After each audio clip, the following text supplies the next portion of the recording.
তালের আটি দিয়ে মোরব্বা খেয়েছেন কখনো? তালের আটি দিয়ে কিন্তু মোরব্বা রান্না করলে অনেক মজা লাগে।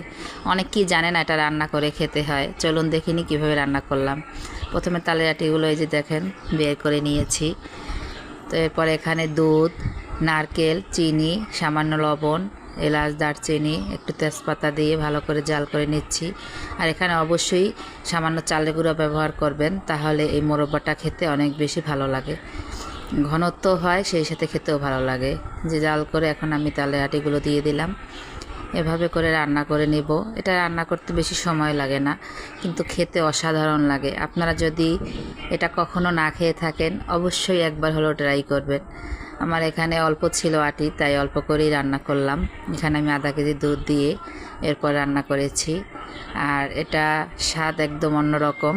আপনারা অবশ্যই একবার হলেও খেয়ে দেখবেন, মজাদার তালের আটি দিয়ে মোরব্বা। এই যে দেখেন রান্না হয়ে গেছে।